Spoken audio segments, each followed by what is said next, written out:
Good afternoon and welcome to the Chatham Board of Selectmen's October 6th, 2020 meeting. This is remote participation only.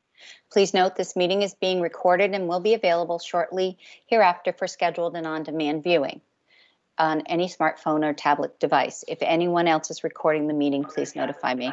If anyone else is recording the meeting, please notify me. We're getting a little feedback, so I'm going to ask that everybody who is on the call by phone or on their computer, please mute now so we can avoid some feedback. Pursuant to the Governor Baker's March 12, 2020 order suspending certain provisions of the Open Meeting Law, General Law, Chapter 30A, Section 18, and the Governor's March 23, 2020 order imposing strict limitations on the number of people that may gather in one place, this meeting of the Chatham Board of Selectmen is being conducted via remote participation. Every effort will be made to ensure that the public can adequately access the proceedings as provided for in the order. A reminder that persons who would like to listen to this meeting while in progress may do so by calling the phone number 1-508-945-4410, conference ID 134208-476#, or join the meeting online via Microsoft Teams through the link in the posted agenda. Despite all our efforts, we may not be able to provide for real-time access, and we will post a record of this meeting on the town's website as soon as possible. So again, we ask that if you are not speaking or addressing us in any manner, please mute your audio and disable your video. And then what I'll do is I will take a roll call of the Board of Selectmen. So Peter Kokolis is not here with us tonight. So I'll start with Dean. Present. Corey. Present. Jeff. Present. And the chair's present, obviously. Okay, we have a smaller agenda tonight, and mostly due to the absence of Selectman Kokolis. And we are going to ask now if there's any public announcements or agenda item requests from the Board of Selectmen. Corey. Thank you, Madam Chair. More of a clarification on future agenda items. I mean, technically this could fall under the coronavirus update, but interesting enough, I've been getting a couple questions about things like Halloween, trick-or-treating, even some comments. I know the First Night Committee is working on, events that may or may not happen this year. So as all these events become closer, I mean, obviously the governor's going to be weighing in, our local Board of Health will be weighing in. Are we going to have these specifically on our agenda so we can address them in a timely manner? I guess I'm just kind of looking. I guess that's my request. Is can we get them called out specifically on our agenda in as timely a manner as we can so we can keep ahead of the questions? We certainly can. I know that Dr. Duncanson gave us an update on the Halloween protocol to date, and we do receive that information. But if you wish to have that as an agenda item, we can make sure that it's included within the coronavirus part of the conversation. All right, okay? Thank you. You're welcome. Any others from the board? Okay, now anybody from the staff have any agenda or public announcements? Okay, so presently I will ask for either a raise of hands or a shout out that you'd like to make a public announcement or agenda item request. That's to the remote participants. Anybody that's on the call or on their computer? Okay, I don't see any. So we're going to move on and we'll do a little overview of the meeting. Again, as I said, this is a little shorter agenda tonight. And typically we have our new business section where we'll do a coronavirus update that's open to the public for public comment. And then the next agenda item is public comments. So if anybody from the public has any comments they'd like to make relating to any of the business agenda items, let me do so during this time. We do have 3 things we're discussing this evening.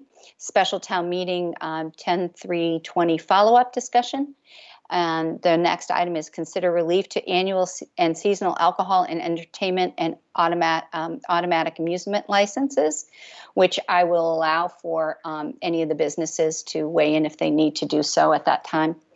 And then sign the state election warrant. And then we will close the business agenda and again have public comments thereafter. Okay, so we're going to proceed with the coronavirus update, COVID-19, with Director of Natural Resources, Dr. Duncanson, and then Town Manager Jill Goldsmith. Dr. Duncanson? Thank you, Madam Chair. Good evening, everyone. So just our quick weekly update. As of this afternoon, we have 35.6 million cases of coronavirus worldwide. We are currently at 1,046,000 deaths worldwide. In the US, we are at 7.4 million cases, and we are over 210,000 deaths. In Massachusetts, as of the 4 o'clock update, we had 135,957 cases, and we had 9,538 deaths.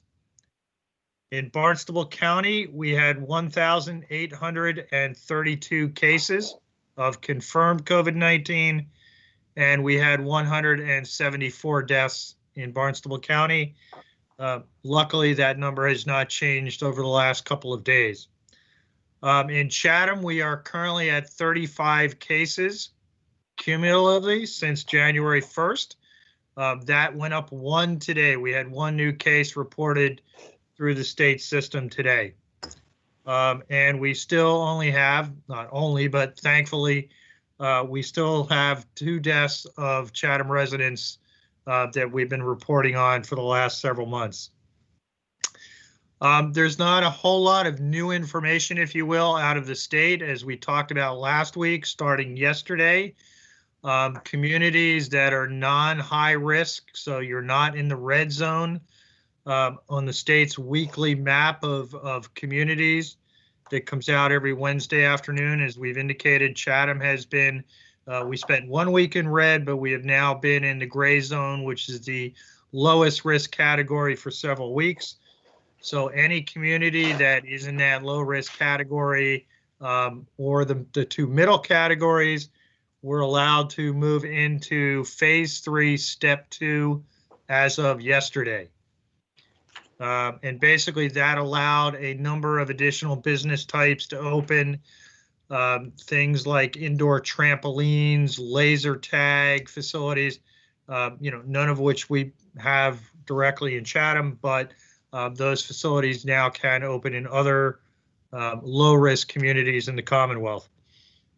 In addition, there were some other minor changes to the restaurant guidelines that we talked about last week, the increase in the number of folks that sit at the tables from 6 to 10, and some other minor changes that took place in the state's guidance. But that all took effect yesterday and does affect Chatham. I heard the question regarding Halloween earlier, and we have sent out the guidance from both CDC and the state regarding Halloween activities.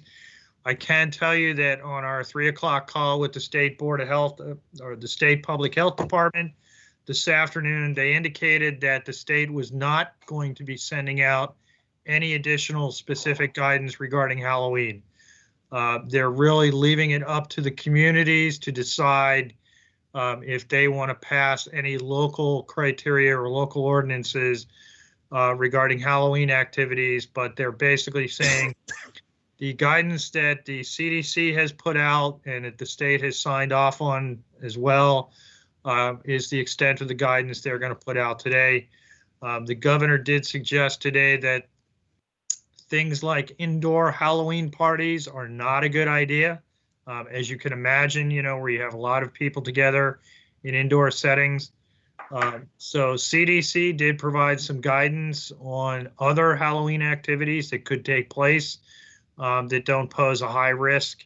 And I'll be happy to send that out to everyone again, as well as we'll get that posted up on the website The Board of Health did not discuss Halloween activities specifically at their meeting yesterday, but we can certainly bring that up with them to see if they want to make any recommendations for any further things. But obviously, you know, if you have a household where somebody is positive for COVID-19, or you're isolating or quarantining, you know, having people come to your house for trick-or-treating is not a good idea. And so in that, you know, that case, the recommendation or the guidance is, you know, turn off your outside lights so people wouldn't be attracted. And if you are having folks come to your house for trick-or-treating, think about other ways, and CDC did provide some guidance on ways to avoid, you know, direct contact with people. Put the treats outside, have a table outside, something like that, where you could put things that people could pick up without having to have direct contact. But I'll be happy to send that information back out again. And then the other thing that I wanted to touch base on is the action that the Board of Health took yesterday. After significant discussion and input from the public, as well as town council and staff, the board passed another emergency order that will take effect this Thursday. And basically what the order does is two things, and both of these are related primarily to restaurant establishments.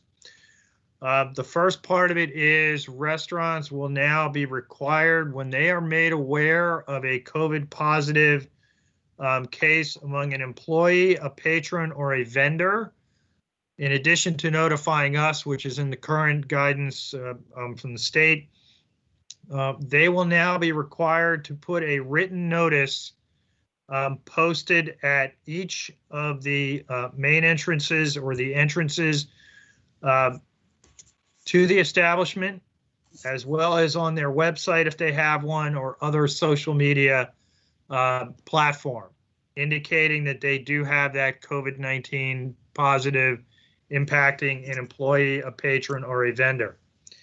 And that posting has to be up for a minimum of 96 hours or until contact tracing is completed.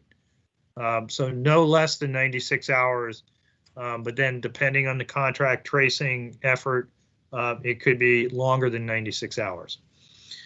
And then the board also basically reiterated with some clarification the guidance for closures, because one of the things the state did do as part of phase 2, step 2 yesterday, the state removed the 24-hour closure requirement in their restaurant guidance. Previously, the state's guidance for restaurants had indicated that if they had a COVID positive case, they had to close for 24 hours and then undertake their deep cleaning and sanitization before they could reopen. When the state came out with their updated guidance effective yesterday, they removed that 24-hour closure period. And they just said the restaurant has to immediately close down and undertake deep cleaning and sanitization before they can reopen. However, the Board of Health yesterday retained the 24-hour requirement. So if a restaurant has a COVID positive case, they are now required to close for a minimum of 24 hours and undertake the deep cleaning and disinfection. And that pertains to a COVID positive case among a restaurant staff member or a patron or a vendor that may be in the restaurant. Obviously, the restaurant can now undertake that deep cleaning and disinfection within that 24-hour period, as opposed to waiting until after the 24-hour period, which is the way the state had it originally. But they will have to close for that 24-hour period. And the Board of Health's thinking was, A, it gives them time to undertake the cleaning and sanitization, and it also gives the restaurant sufficient time to start contact tracing and identifying any employees that might be impacted and making sure that they are not going to be back at work, you know, after the restaurant is cleaned and disinfected. So as I said, that will take effect on Thursday. It was passed unanimously by the Board of Health yesterday. And with that, that's all I have for tonight, and I'd be happy to answer any questions. Thank you, Bob. Just a quick question is did the Board of Health have any suggested language on the postings that would go up on, No, the Board of Health did not have any specific language. They did talk about that it could be worded in a positive vein, if you will, but they did not come up with any specific language.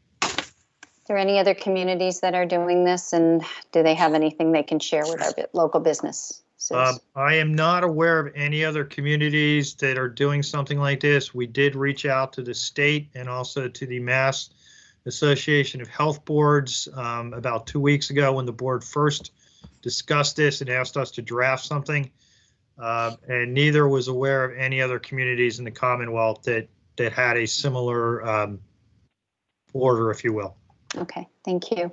Any questions for Dr. Bob from the board? None? Okay. Dean, go ahead. Yeah, thank you. Thank you, Bob. I just wanted to ask, at the Board of Health meeting yesterday, was there input from the community, from private citizens, or from the restaurant community that was received by the Board of Health before they made their decision? There was some input from members of the community. I'm not aware that any members of the restaurant industry were on the call or provided any input. Thank you. Jeff.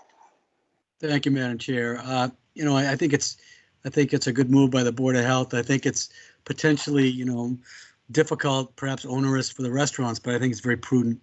And I hope that, excuse me, I hope that, if need be, they can revisit the tightening, if you will, or this stricture going forward.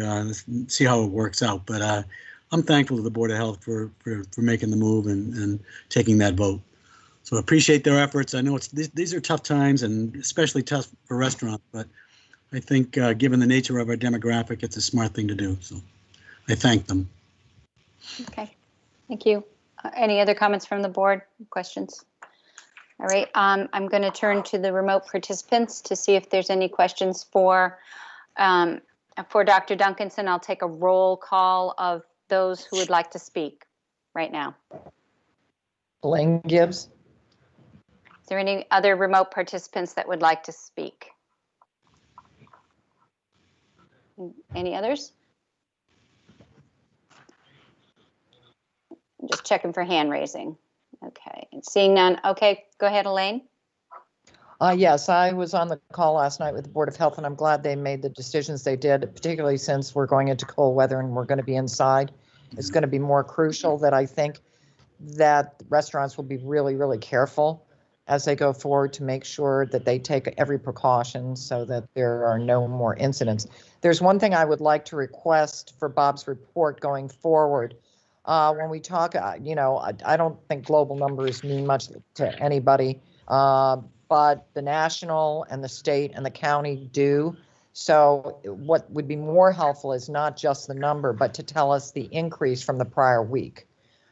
That's what I'm more interested in, not that there were 9,000 in Massachusetts, but were there only 10 new cases or were there 500? And it's the same nationally and in the county. So if you could include that, that would be very helpful. That's hard to get from Johns Hopkins. They give the total numbers, but you have to kind of keep track because they don't show the weekly increase. And that's all I have. Thank you very much. Thank you. Any other remote participants have questions for Dr. Duncanson? Okay, hearing none, we'll move on to our town manager, Jill Cole-Smith. Hi, Jill. Hi, just a very quick report and great news. Our Chatham Fire Department is back up to 100% staffing. So everybody's back and working and healthy. So that concludes my report. Yeah, thank you very much. Any questions for Jill? None from the board. Okay, any questions from the remote participants? All right, hearing none, thank you. I just want to backtrack for a moment when I talked about the setup of the meeting and about considering the item number 2 about the alcohol license. I really should have checked in with my board to see how they felt about allowing the licensees to ask pertinent questions during our board discussion. I just want to get a consensus that because it does go against our policy. I just want to make sure. Okay, thumbs up. Corey, did you want to say anything? Just No, yes? Okay. I'm fine with Okay, that. just as a reminder. So, all right. All right, hearing none, we're going to move on to public comment period. And this will be in discussion from the general public about a special town meeting. Consider the licensee relief and signing our state election. Any remote participants have any, want to make any public comments? You can either speak or raise your hand, and I will scroll down to see if there's anybody. Okay, I'm not seeing any, so we're going to move on to our special town meeting follow-up and discussion from last Saturday. Jill, did you want to do any overview of how many people attended and whatnot? Thank you. Sure, thank you. So I had this item on the agenda as custom after all of our special or annual town meetings. So the town clerk reported that we had 329 voters, and I believe it took 36 minutes to go through Article 1. And again, as I'm sure you'll express to the staff and everybody from planning, setup to breakdown, it was really phenomenal and everybody chipped in. And we really appreciated the moderator mentioning that too at the meeting. So we do have the scorecard results of the meeting posted under the town meeting button on the town's website, as well as in town news if anyone has any questions or wants to check it out. And it's replaying on channel 18 and available on demand. And I think that's it, and happy to answer any questions. Thank you, Jill. It looked like nobody was really confused about attending the meeting. There was a little bit of concern about that. It was posted appropriately and, as I said, well attended. I do want to say thank you to the staff that were there. The setup looked really great, and it looked like it was just another town meeting, not outside. Which was wonderful, and everybody was upbeat, and I'm happy that it was a sunny day, so that was great. I'm not sure who had their hand up first, but I'll just go down the line. Dean, do you want to go first? Well, so I didn't realize I had my hand up. Since I do, it occurred to me, and I'm not proposing this, and I'd be curious to see if anyone has any interest in pursuing this. You know, we had this special town meeting called by petition, and it's great that 329, that's 100 more than we had at the annual town meeting, I think. So they were driven to go there for one purpose or another, but it was called during a pandemic on petition, and we did get some inquiry. Prior to the convening of the meeting, the moderator got inquiries, wondering whether the meeting had to go forward or not, and of course it had to under law. And I just wondered if there should be some sort of a mechanism in the town charter that would supersede the state law, because the charter has the effect of state law, to provide some sort of a control mechanism during a time of declared public emergency, in the case of public health emergency that was declared by the president, the governor, the board of selectmen. Where perhaps the selectmen step is required, such as an approval by majority vote of the board of selectmen to go ahead with the town meeting. I don't know if that is just a thought I had. I'm not proposing it. It would have to be something that would require an amendment to the charter. Maybe this is what we just went through is a one-time only, and I'm not singling out anybody for exercising their rights under our charter to require a town meeting by petition. 200 plus people, I think about 300 signed that petition, I remember. But it's a thought that occurred to me. I don't know if anyone has any further thoughts on that point. That's all. Thank you. You're welcome, Dean. Any further discussion from anybody else? Jeff? Yeah, thank you, Madam Chair. I'm going to echo what Jill had to say and what you had to say. Frankly, I thought it was a very efficient town meeting. I thought the moderator did a great job. I thought the speakers were articulate and on point, and I wanted to thank effusively the staff that did the setup and your team, Jill. They did do a great job. Thankfully, it was a good day. It was a sunny day, and we could be outside and could be outside safely. So I'm very thankful to the setup and the efficiency with which we dealt with that one more article. So thank you. Great. Thanks, Jeff. Corey? Yeah. Thank you, Madam Chair. No, I was very thrilled with the weather we had for the for the weekend. I think town meeting went well. It actually was a lot longer than I had expected, to be frank. But I was thrilled that over 300 voters showed up and expressed their power to vote. I very much appreciate that. I have said before, I really hope that we can kind of minimize some of these special town meetings in general moving forward. I'd like to be able to focus on annual town meetings. So I'm treading lightly asking this question. If it may not be available right away, but could we get an update at some point to the actual cost of this? I know the $11,000 tag was thrown out there going into this. So I just want either confirmation that it did cost the cost was in that bracket, or if it was higher and or lower. So if that could be provided at some point, I'd appreciate that. But I think the staff did very, very well. I think all the volunteers and everyone showing up, it was a great 36 minutes. So thank you. Thanks, Corey.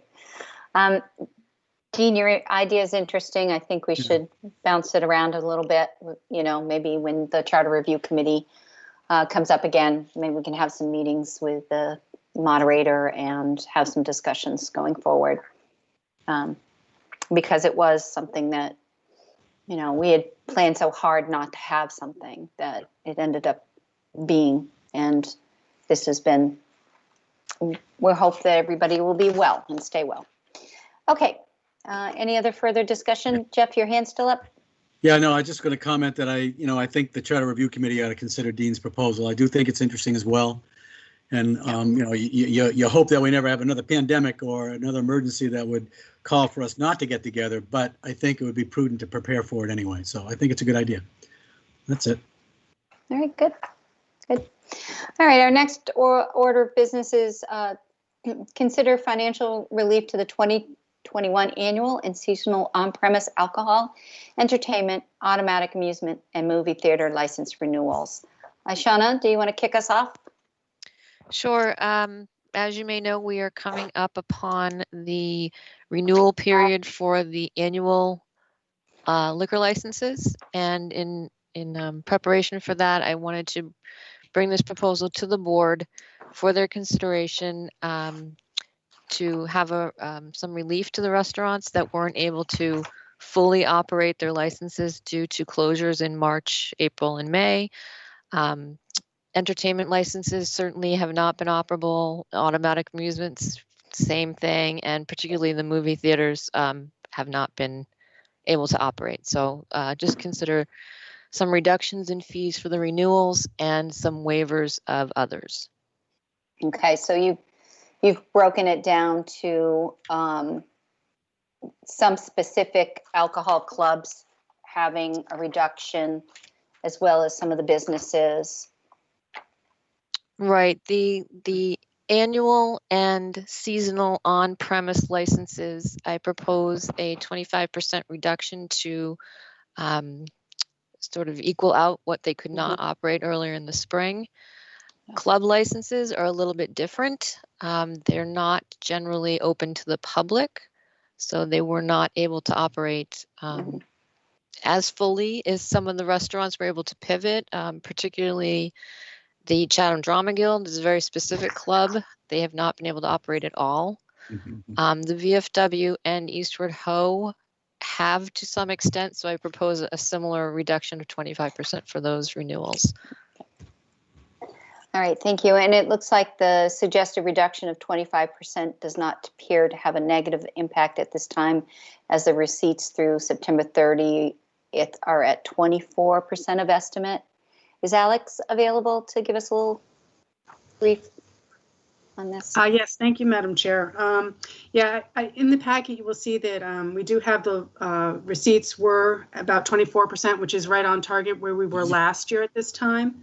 And I've also noted that we did reduce this line item by $150,000 versus the previous year. And just looking at the receipts again through September 30th, last year at this time we were at 18.69%. This year with the reduction we're at 24.05%. So again, that will change since the licenses are due between now and December 31st, but we will track that. But again, we reduced this by a lot of, as I said, $150,000. Okay. Mhm. All right. Is there board discussion on this? Dean's hand is up, I see already. Yes, Madam Chair, thank you.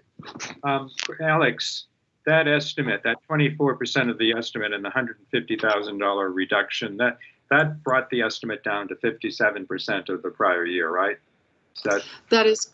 Yes, that is correct. We brought those estimates down, anticipating that there would be a reduction in the revenues for these types of permits.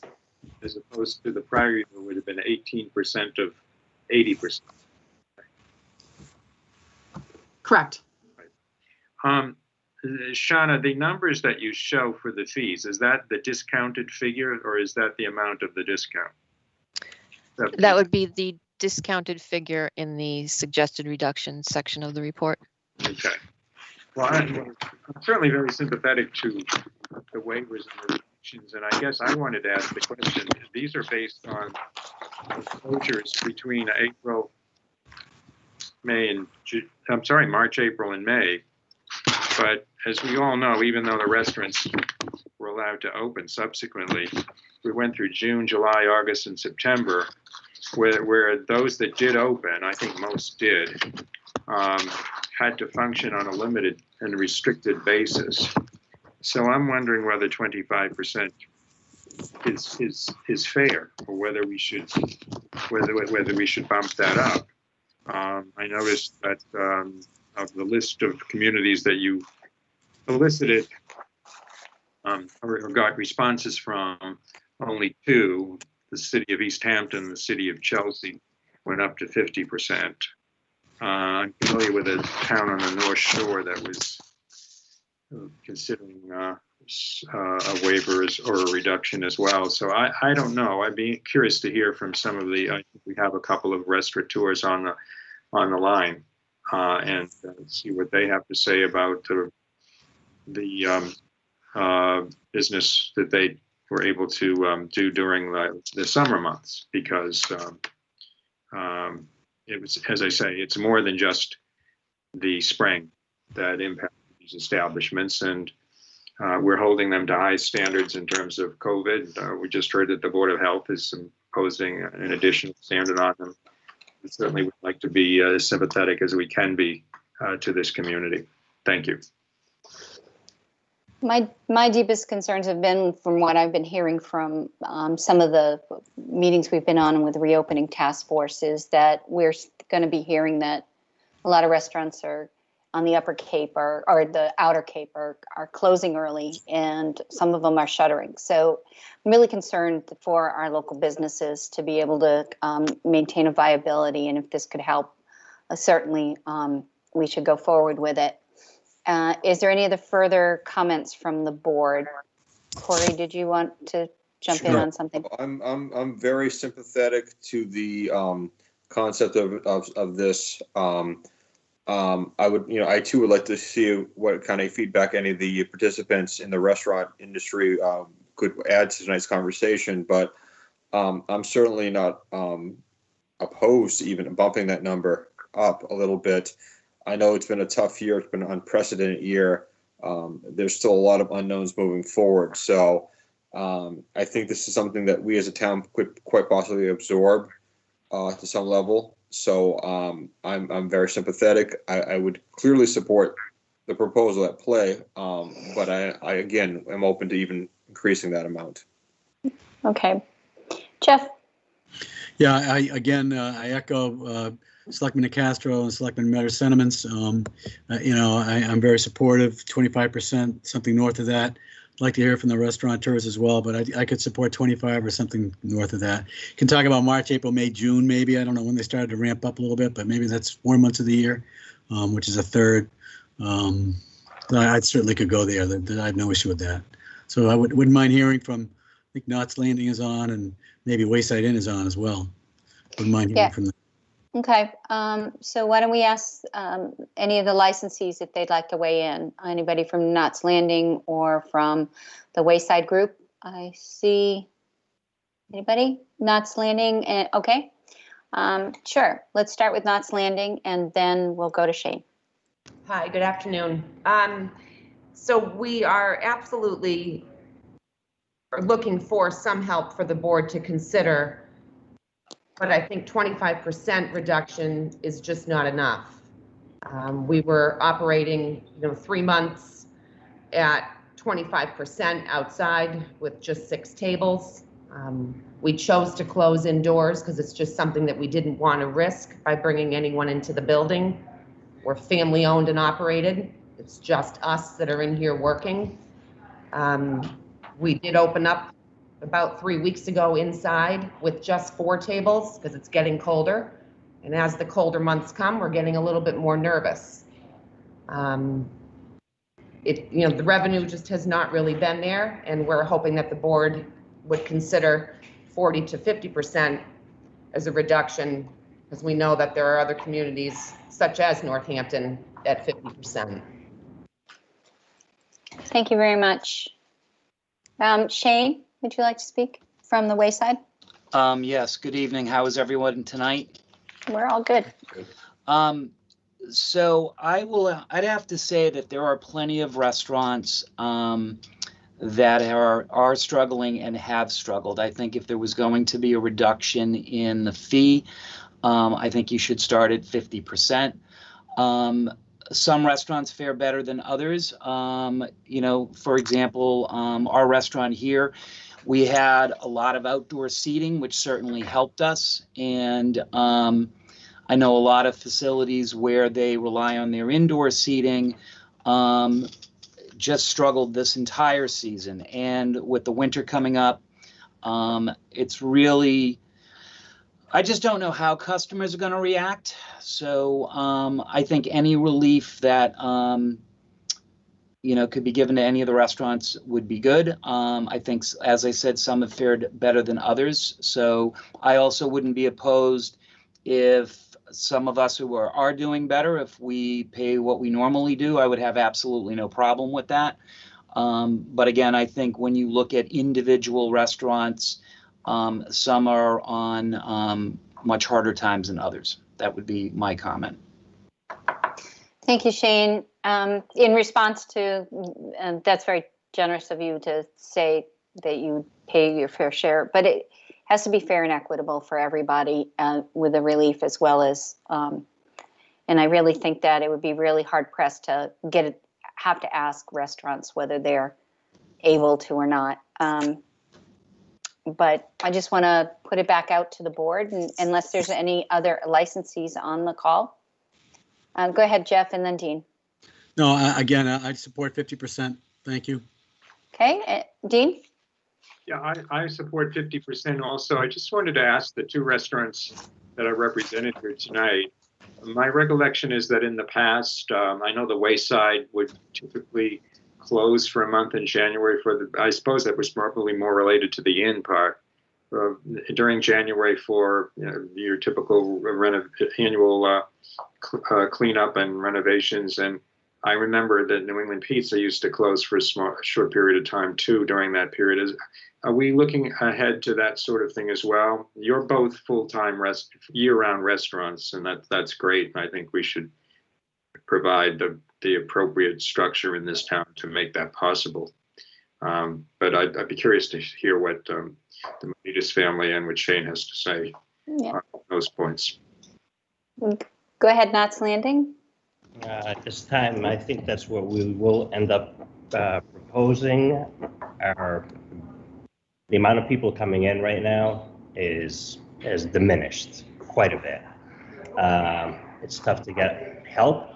As you can see, the Squire's looking for bartenders and wait staff. We've had the same problem. We've had an ad out for almost 4 months. I can't get the staff. We may have to close down and take that break. It's not something we want to do, but at this point, we're just not sure. Okay, that's good to know. Shane, any comment? I see your hands up. Sure. So at this point, I'm not making any plans for January. We're on a modified schedule at this point where we're open 5 days a week. That seems to be working for us very well. I typically would put in our request for closure usually around the beginning of November. I don't really know. I don't want to make any commitments more than a month out, so our staff is just starting to plan for Thanksgiving. The good news is I have people interested in coming, so I'm going to work on that format, and that's both the hotel and the restaurant. And then, earlier the board was talking about local events that are going on in town or the lack thereof.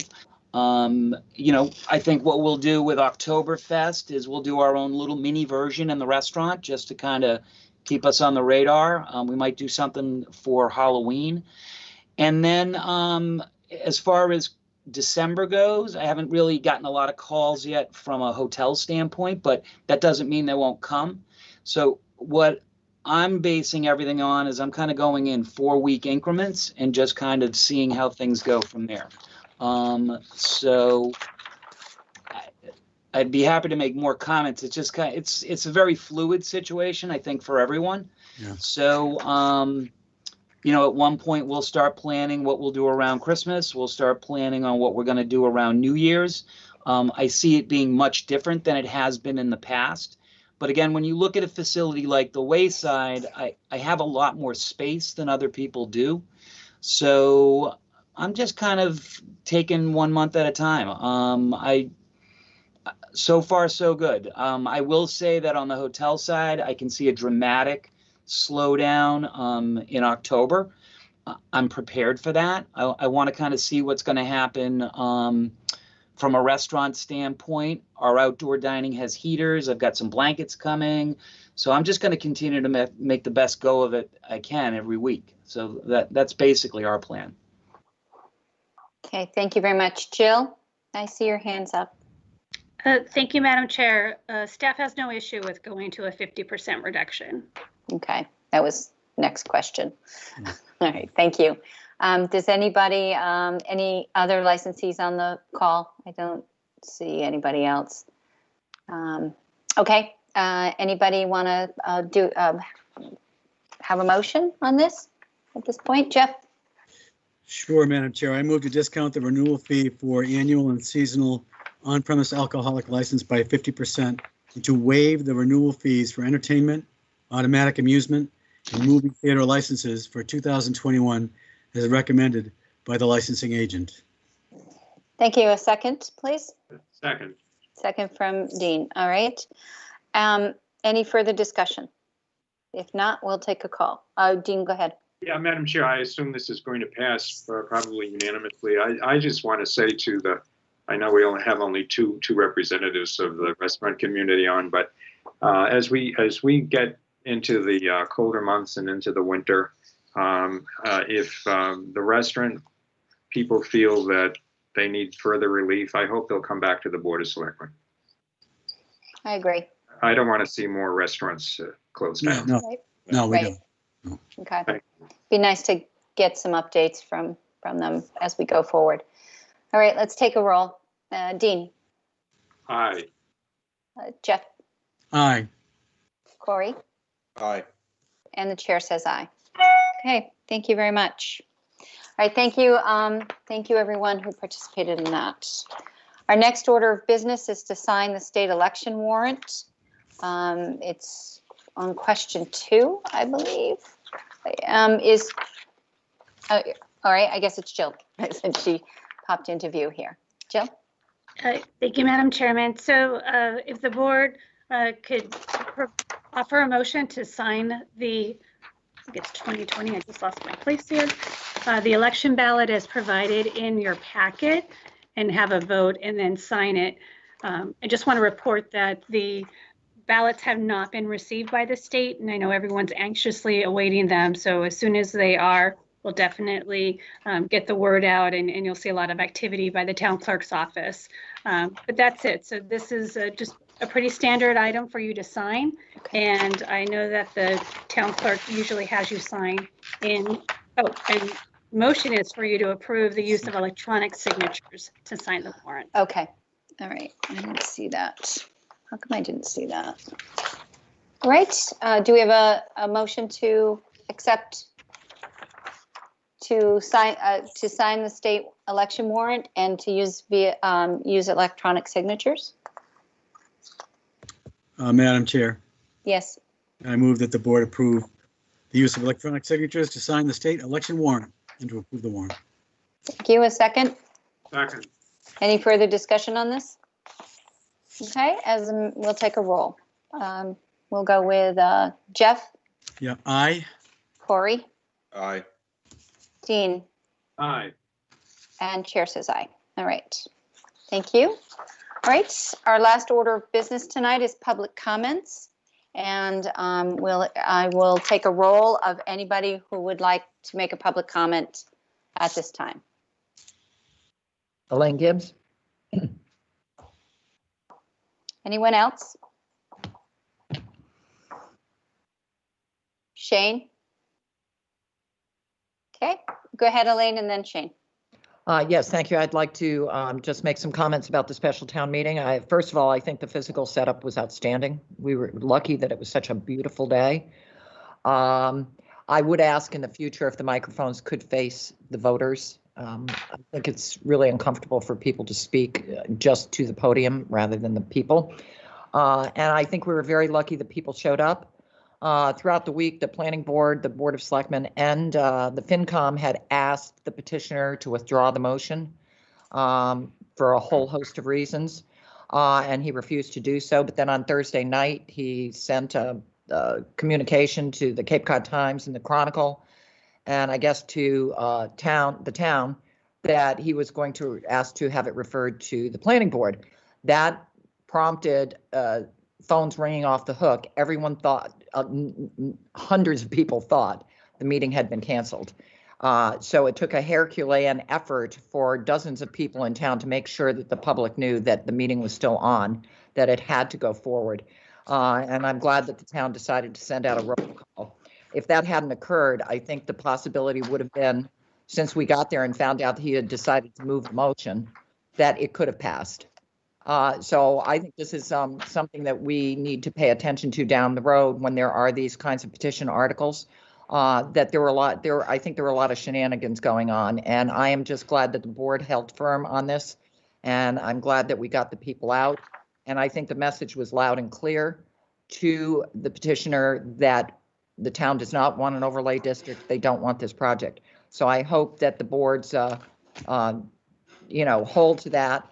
And I would also ask that the town staff and town council stop helping the developer to work on this particular bylaw, because I think we have now, we are paying for that time. And I think the town's spoken and they're working for our best interest and what the town wants. Elaine, that's out of order for the business we're discussing tonight. We're talking about the special town meeting. All right, fine. But I think that that's important. Okay, all right. Anything else that you need to speak to?